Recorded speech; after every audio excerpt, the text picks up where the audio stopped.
Meus irmãos, a paz do Senhor, amém? Amém, irmãos? Glória a Deus, estou muito feliz de poder retornar a esta casa e desta vez ministrando a palavra de Deus. Eu externo a minha gratidão a Deus por essa oportunidade de estar aqui com os irmãos. Quero externar minha gratidão ao meu amigo, presbítero Lucas. Cadê ele? Deus abençoe, meu amigo. Nós conversamos muito ontem, no meio do caminho, de volta para casa, Deus nos deu um livramento. Eu precisava falar disso. No meio do caminho, Deus nos livrou de um acidente que tinha acabado de acontecer e Deus foi fiel sobre as nossas vidas. Ele sabe, ele comeu comigo ontem, ele sabe que eu não como muito, gente. Eu não como. Que Deus abençoe. Apóstolo Jesus, muito obrigado por essa oportunidade, por poder estar neste altar. Que Deus abençoe a sua esposa de uma forma extraordinária.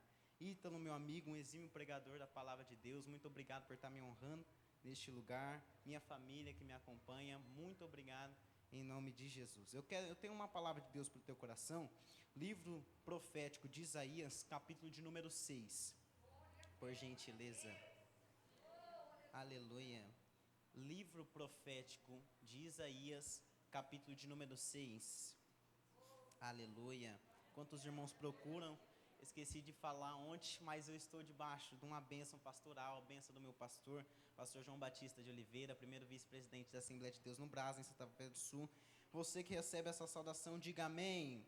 Amém. Isaías, capítulo de número 6, versículo de número 1, diz assim: no ano da morte do rei Uzias, eu vi um Senhor assentado sobre um alto e sublime trono, e as abas das suas vestes enchiam o templo. Eu tenho uma palavra profética para este culto, e antes de nós entrarmos nessa mensagem, eu vou contar até 3 e nós vamos liberar essa palavra profética. A palavra é: quando tudo parecer dar errado, o céu entrará em movimento. Eu conto 1, 2, 3, diga mais forte.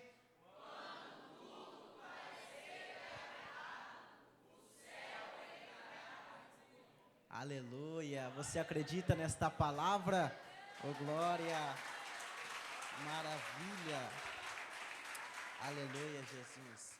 Meus irmãos, é de notória importância nós, quando entramos neste capítulo, quando nós falamos do capítulo de número 6, do livro profético de Isaías, o que me chama a atenção nesse texto é que o capítulo começa no versículo de número 1 dizendo que é no ano da morte do rei Uzias, ele vê o Senhor assentado sobre um alto e sublime trono.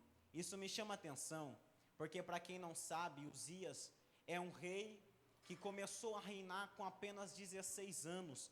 No livro de 2 Crônicas, no capítulo de número 26, nós vemos que ele tem que tomar uma posição de se tornar rei, porque o seu pai Amazias morreu, e o único que tem para ser substituto era Uzias, só que ele tinha aproximadamente 16 anos, alguém está olhando para ele, apóstolo Jesus, e está dizendo: é muito novo para governar, era muito novo para exercer, é muito novo para exercer este ministério, este reinado.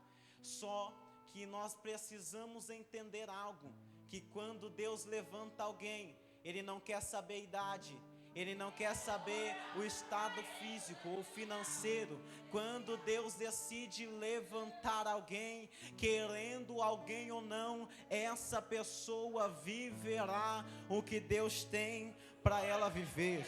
Isso é tão verdade que as pessoas começam a observar Uzias. Observando Uzias agora, ele começa um reinado tão poderoso, que o texto no versículo de número 13, do capítulo de número 26 de 2 Crônicas, vai dizer que Uzias vai montar um exército de aproximadamente 307,5 mil homens para uma batalha. Perceba que para quem alguém olhou e disse: não vai dar certo, Deus olhou e disse: eu tenho honra, porque é projeto, porque eu tenho tenho algo para fazer.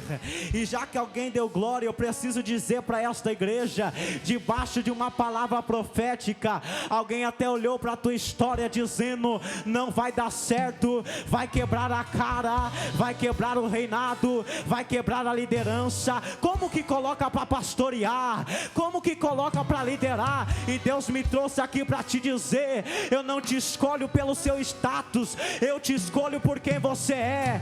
Eu não te escolho por aquilo que alguém disse que você seria. Eu te escolho porque ainda do que a palavra humana é a palavra que o céu libera. Eita, tem alguém de pé? Eu vou liberar para alguém esta palavra, porque o inimigo até soprou na tua vida dizendo: não vai, eita meu Deus do céu, não vai dar certo, vai quebrar a cara, não vai ter jeito, acabou a história, acabou finança. E Deus me trouxe para te dizer: eu conto com você nesta obra, porque aquilo que dizia não, Deus está dizendo sim, porque a palavra do céu é maior do que a palavra da terra. Será que tem alguém que acredita nesta palavra?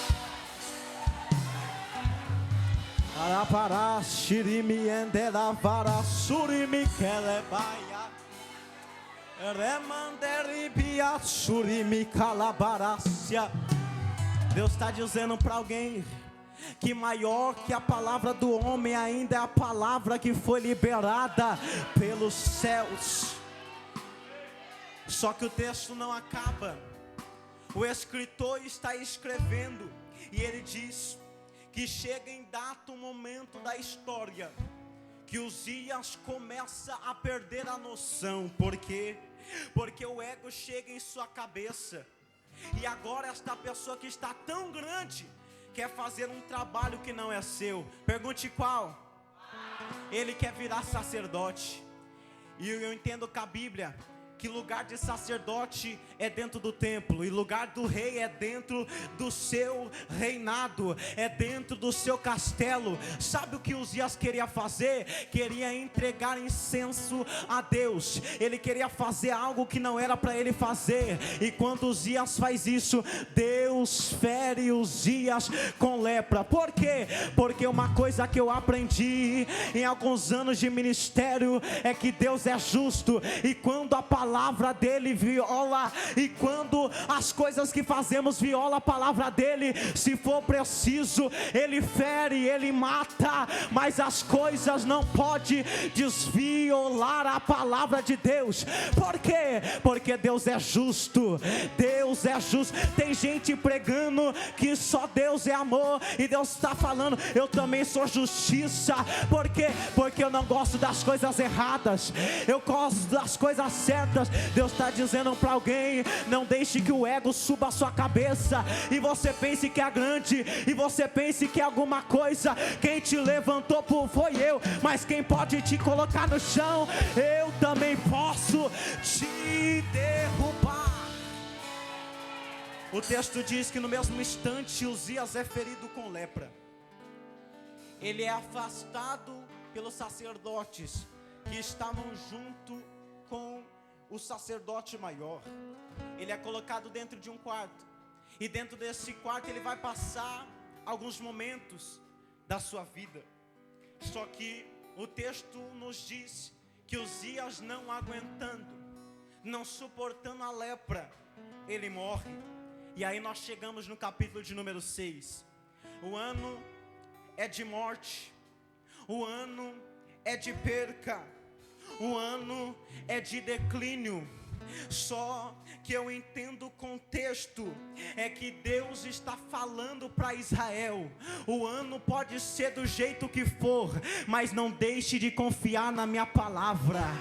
Alguém pegou? Então eu vou dizer isso aqui de novo. Israel estava em declínio, porque o rei tinha morrido, mas Deus estava dizendo: o rei morreu, mas eu não morri, eu vivo para todo o sempre. A prova disso é o versículo de número 1. O rei está assentado sobre o trono. Glória glorificado e serafins o adoram. Eu entendo que nesse texto o que Deus está nos propondo é que Israel perdeu a sua confiança, perdeu as suas forças, porque quem estava para liderar não conseguiu, quem estava para liderar falhou, quem estava para liderar morreu, quem estava para liderar caiu. Sabe que Deus está dizendo para alguém: o homem pode ter caído, o homem pode ter falhado, o homem pode ter ferido, mas eu não te firo, eu ainda tenho. Meu Deus do céu, tem alguém de pé recebendo esta palavra? Eu vim pregar para alguém que até se decepcionou com a palavra humana. Eu prego para alguém que até se decepcionou por aquilo que o homem fez, até pensou em sair da igreja, até pensou em largar ministério, até pensou em largar liderança. E Deus está dizendo: o homem pode falhar, o homem pode mentir, mas eu não falho, eu não minto. E eu vim dizer para alguém: é nesse momento difícil que o céu vai se revelar para você.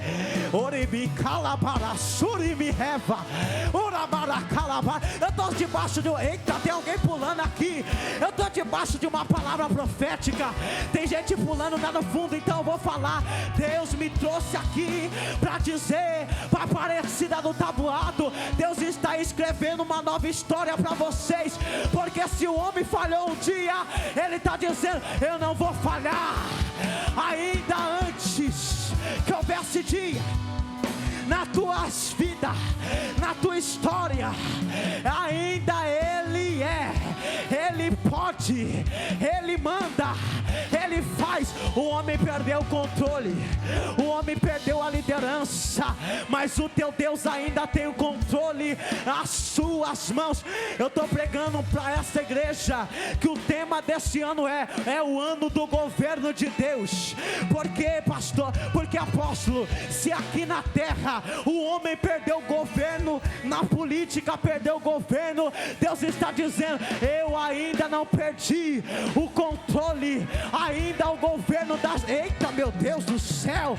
O governo, a política, a sociedade, o planeta Terra, todos estão nas minhas mãos. Se alguém te feriu, se alguém falhou com você, se alguém fez você quebrar a cara, Deus está dizendo: hoje eu vim para dizer para você que eu ainda tenho controle da tua história, que eu ainda tenho controle da tua vida. A palavra humana falhou, mas a palavra dele não falha. A palavra humana falhou, mas a palavra dele não falha. Se tem alguém que acredita nesta palavra, enche essa casa de glória, porque eu estou sentindo que a glória já desceu.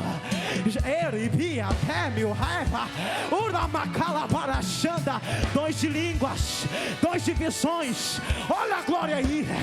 Deus está falando que em poucos segundos Deus vai começar a batizar pessoas. Por quê? Porque você até pode ter vindo neste culto caído, mas não vai ficar caído. Hoje você se levanta, assume uma posição e Deus muda a tua história. E Deus muda a tua história. Cadê você?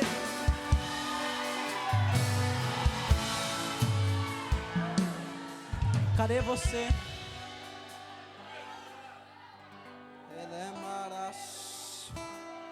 Ele é marasuribi te mandara baras.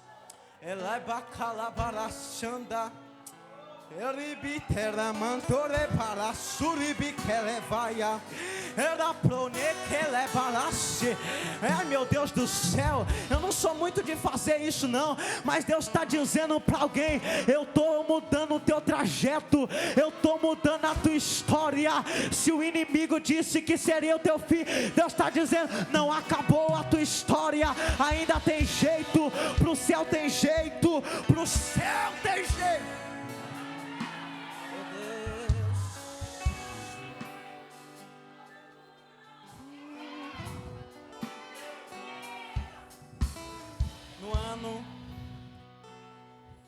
em que morreu o rei Uzias, eu vi o Senhor assentado sobre um alto e sublime trono.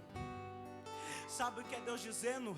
Israel, você não precisa da influência humana, você precisa da minha glória. Você não precisa da palavra humana, você necessita da minha glória. Já ouviu aquele hino? Quem entra no Santo dos Santos, em outro lugar não consegue viver. Por quê? Porque a glória muda a nossa vida, a nossa casa, o nosso ambiente. Deus está dizendo para alguém: eu preciso liberar. Eu vou dizer para alguém: eu vou derramar a minha glória, eu vou mostrar a minha glória sobre essa igreja. Ah, Daniel, mas está difícil, está complicado, mas é difícil mesmo. É no cenário difícil mesmo que Deus decidiu. Ele decidiu mostrar a sua glória para o homem, a sua glória para o homem. Sabe o que o céu está dizendo? Se aí na terra tem morte, tem luta, tem dificuldade, sabe o que tem aqui no céu? Glória, glória, glória, glória, glória. Aqui no céu nós cantamos santo, santo, santo. Se aqui na terra alguém está dizendo é luta, Deus está dizendo é vitória. Se aí na terra alguém está dizendo perdeu o controle, Deus está dizendo eu ainda tenho controle, eu ainda mando, eu ainda faço, eu ainda escrevo história. Tem gente que com as próprias forças até olhou e disse: não tenho como fazer esses projetos, não tenho como escrever a minha história, está difícil demais, não consigo, não posso. E Deus está escrevendo agora uma nova história para você. Por quê? Porque o homem quis colocar uma vírgula, o homem quis colocar um ponto final, mas ainda quem pode escrever a tua história, a caneta não está na mão do homem, a caneta está na mão de Deus, e Ele está escrevendo na eternidade. Olha esse culto marcado na vida de alguém. Ele está escrevendo: esse culto eu mudei a história, nesta noite eu mudei a história.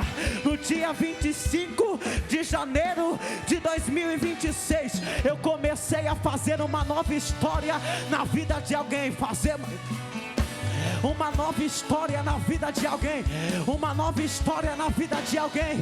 O homem disse que não daria mais certo, mas o céu está falando: ainda tem jeito para você, ainda tem solução para você. A medicina falou que não daria certo, mas o céu está falando: eu entro na medicina. Eu não estou aguentando. Deus está falando aqui: eu estou mudando o cenário, eu estou mudando história, eu estou mudando o cativeiro, eu estou mudando.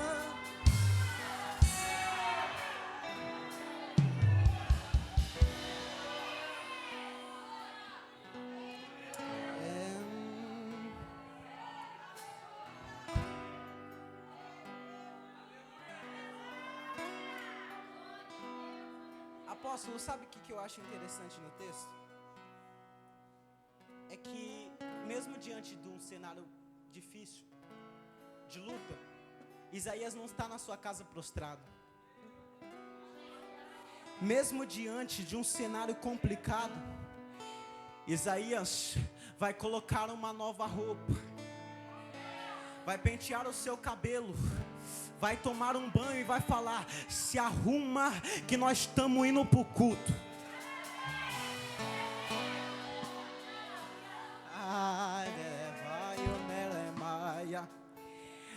Isaías está olhando e está dizendo: o rei morreu, perdeu o controle, o povo está desesperado, mas se o povo não quer fazer nada, hoje eu coloco a minha roupa e estou indo para o templo adorar.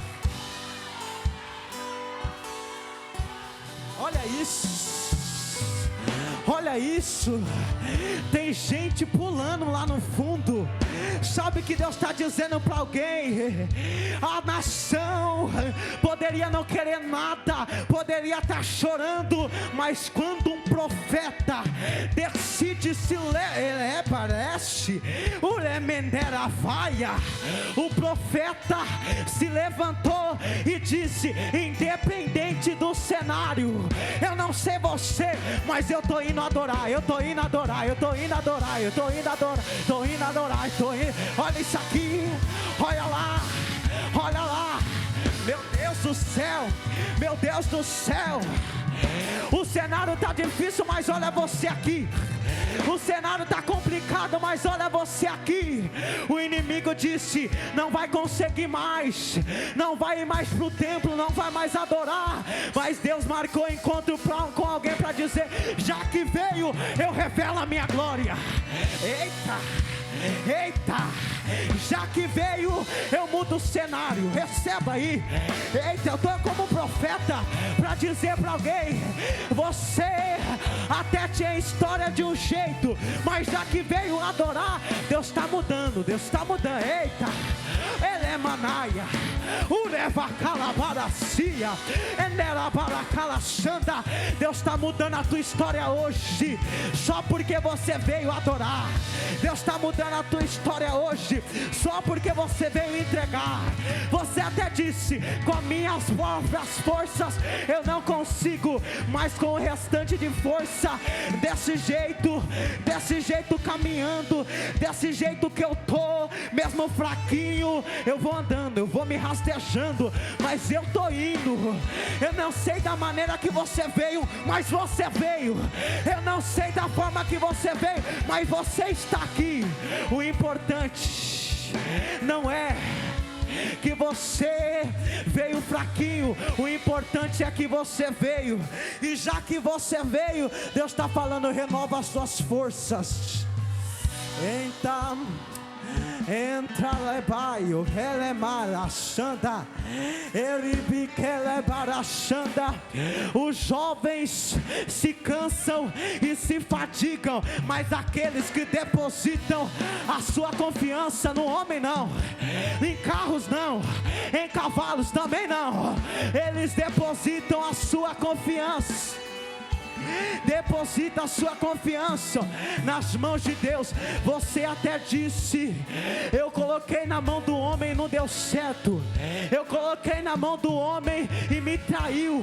Mas Deus está dizendo: eu não te traio, eu sou teu amigo e vim para te dizer: quero fazer uma aliança.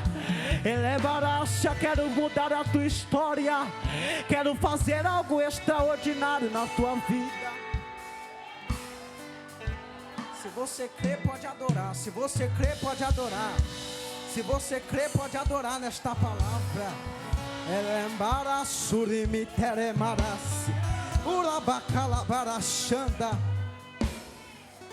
Versículo 6. Capítulo 6 e versículo 6. O texto diz: então um dos serafins voou para mim, trazendo na onde? Na sua mão uma brasa viva, e que havia retirada do altar com uma pinça. Isso aqui é forte, isso aqui é para você explodir essa casa de glória. Isaías, apóstolo Jesus, era alguém que até no capítulo de número 5, era alguém que profetizava desta maneira: arrependam-se, arrependam-se, arrependam-se. Mas olha o que o versículo de número 5 vai dizer: então eu disse: ai de mim, que estou perdido, porque eu sou um homem de impuros lábios, e habito no meio de povo de lábios impuros, e os meus olhos viram o Rei, o Senhor dos exércitos. Sabe o que é isso? Quanto mais nós nos achegamos da presença de Deus, Ele mostra como somos fracos, como somos caídos, como somos fracos e pecadores. Mas Deus me trouxe para te dizer: você é pecador, você é falho, mas mesmo assim Deus não desistiu de você.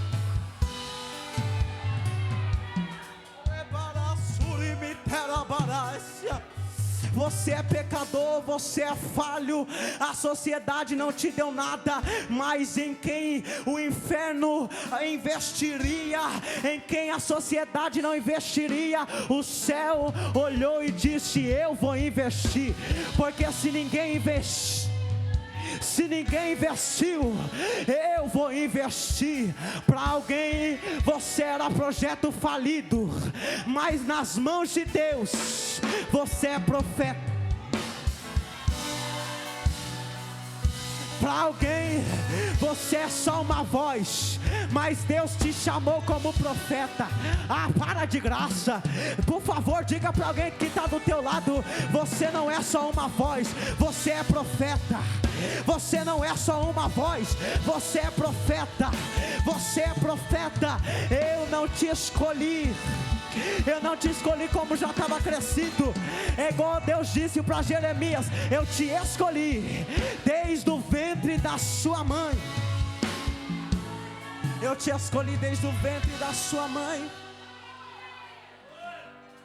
Olhe para cá. Olhe para cá. Eu já tenho que terminar. Isaías era alguém que até o capítulo de número 5 profetizava, dizia: arrependam-se, arrependam-se. Só que ele disse no versículo de número 5, quando ele está diante da glória: ai de mim, que estou perdido. Olha que interessante, porque eu sou um homem de lábios impuros. Versículo 6: então um serafim voou para mim, trazendo na sua mão uma brasa viva, que havia tirado do altar com uma pinça. Isso aqui é loucura, só pra gente que é doido. Sabe por quê? Porque enquanto você estava no capítulo 5, você era homem de impuros lábios, você era rebelde, você fazia coisas que não agradava a Deus. Só que acontece uma mudança do versículo de número 5 para o versículo de número 6. Pergunte qual é a diferença. A diferença é que quando ele diz: ai de mim, porque eu sou um homem de impuros lábios, um serafim, ele vai pegar uma brasa, tira do altar e não vai voar para outras pessoas. Ele vai até Isaías, toca a sua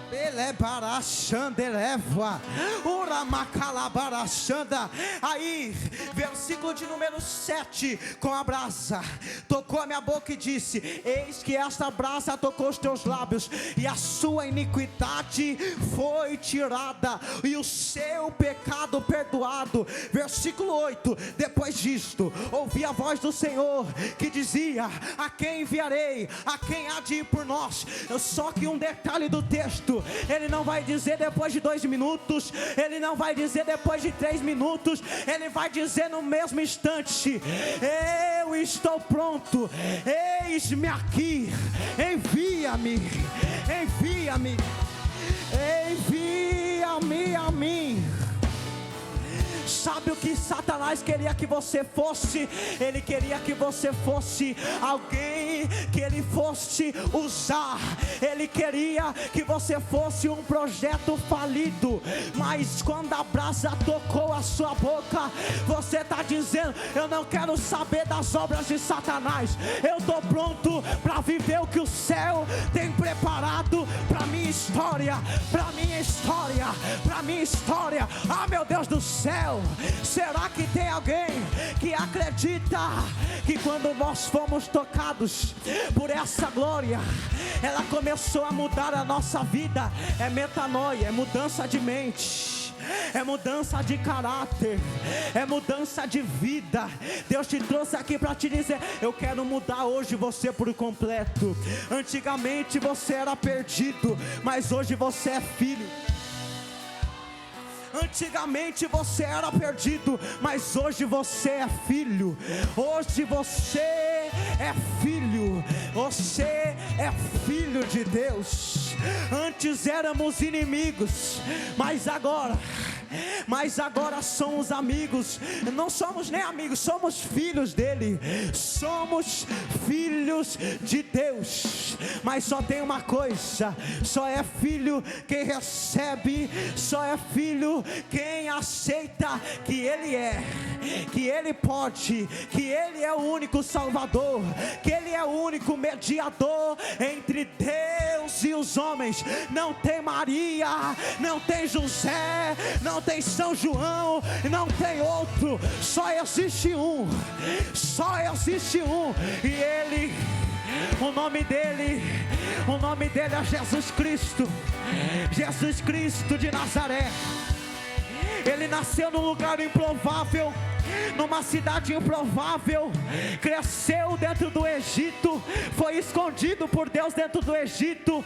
Ele viveu na Galileia, viveu em Cafarnaum, morreu na cruz do Calvário. Mas quando morreu, antes ele deu um brado: tetelestai, o pecado da humanidade, o pecado que te condenava, porque todos estavam destituídos da glória de Deus. Mas quando ele morre na cruz, quando ele morre na cruz, a palavra é cumprida, o que Isaías profetizou é cumprido.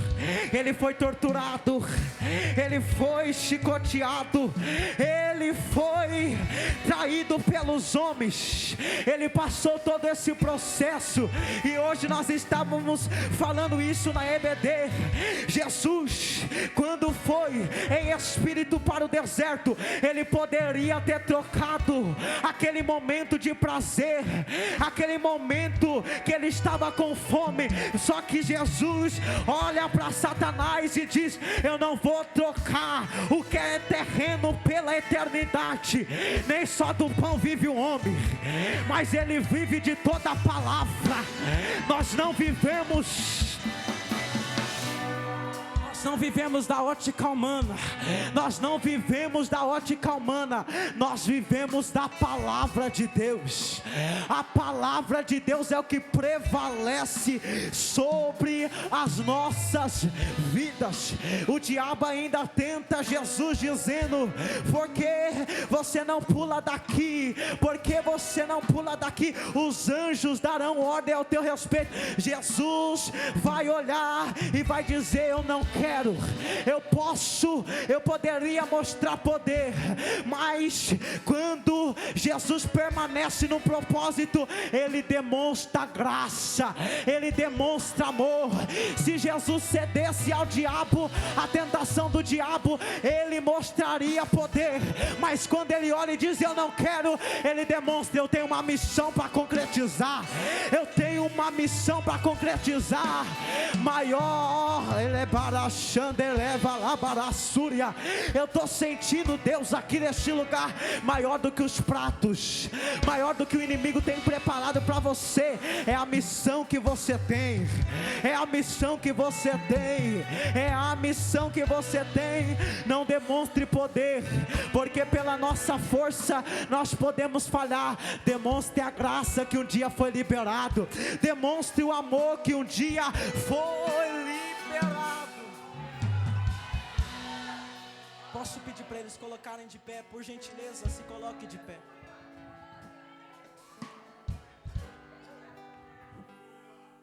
Meu Deus.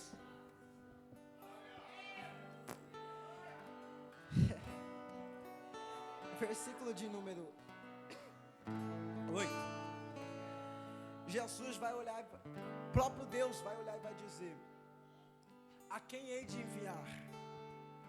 Só que ele não espera acabar de completar a frase, porque ele foi tocado pela tenaz, ele foi tocado pela glória. Deus quer tocar alguém aqui hoje, Deus quer mudar a vida de alguém aqui hoje. Sabe por que Deus te trouxe aqui neste culto? É porque Ele precisava falar com você, é porque Ele precisava falar com você. A tua história estava escrevida no livro da morte, morte, mas hoje Deus está escrevendo a história de alguém no livro da vida, porque o inimigo até tentou, preparou laços, embaraços, armadilhas para te matar, para te tragar, para te ferir, mas hoje Deus está protegendo alguém, só para dizer: eu marquei esse encontro com você, já que você veio adorar, eu vim derramar a minha glória, eu vim mostrar a minha glória, e ela veio para te tocar. Eu preciso ser muito rápido aqui. Eu preciso ser muito rápido. Eu estava respondendo a uma pergunta hoje. A pergunta era a seguinte: o que os nossos jovens pregadores precisam entender no começo do ministério? E eu respondi da seguinte maneira: eles precisam entender que eles não precisam de altares para pregar, não precisam de microfone para pregar. Por quê? Porque maior do que o microfone é a chamada que você carrega. Porque nós não buscamos fama, nós buscamos vidas. Nós precisamos que vidas se entreguem a Jesus. Eu não vim aqui buscar fama, eu não vim aqui buscar notoriedade, eu vim buscar você. Eu vim buscar você porque Deus está falando para alguém. Já faz muito tempo, já faz muito tempo que eu não ouço a sua voz. Já faz muito tempo que você não